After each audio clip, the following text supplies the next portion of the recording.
Ay, ano yung naramdaman nyo nung narinig niyo yung balita? Ano din Medyo na, din Na-shock din? at sabi ko, nag-alala lang ako konti. Pero hindi naman kasi.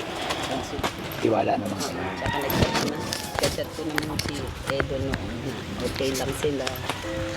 Pag may nangyayari naman na gano'n na na mga nag-chat agad ako kay Eds. Kaya kahit na yung mga balita na hindi naman kami gaano doon nag-aalala.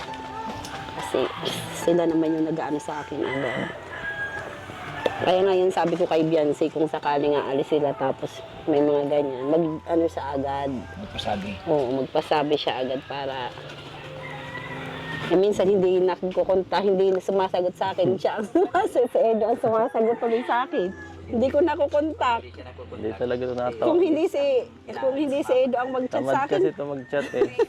Di, baka naman, baliktad. di, baka naman siguro, gusto rin ni Biancy talaga na si Ido ang magsabi sa inyo dahil si Ido ang nagpaalam ay si Ido Oo, nagdala. minsan hindi talaga yan nagre-reply. Booking ka, Biancy. Kung hindi pa mag-chat si Edo sa akin yun, malalaman ko kung anong nangyayari. Marami kasi yung pinuntahan po doon ay kung saan sana. Kaya hindi maiwasan pag malulubat na ang video. Oo. Pa. Nalobat daw siya. Ay, ano yung naramdaman nyo nung narinig niyo yung balita?